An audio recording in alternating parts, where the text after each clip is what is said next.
We're going to do a quick update on the Bokashi Soil Factory that I made a video of back in March. That's one of the original Bokashi buckets there.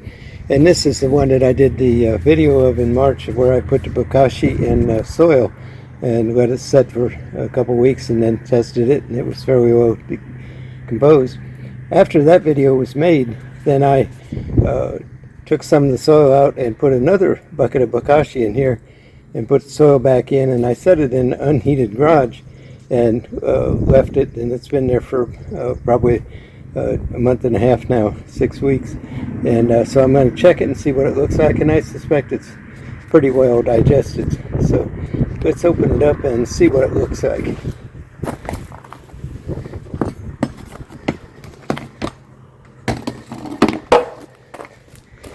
Looks like it's pretty well digested down. I don't see much laying there. Dig through it a little bit. All the paper towel that was undigested before now seem to be totally digested. There's little towels there. Other than that towel, about the only thing I'm seeing is the pieces of eggshell that were in the Bokashi, and they take a long time to break down. There's a leaf off of a pineapple, top of a pineapple, and it didn't break down, but that's not unusual either.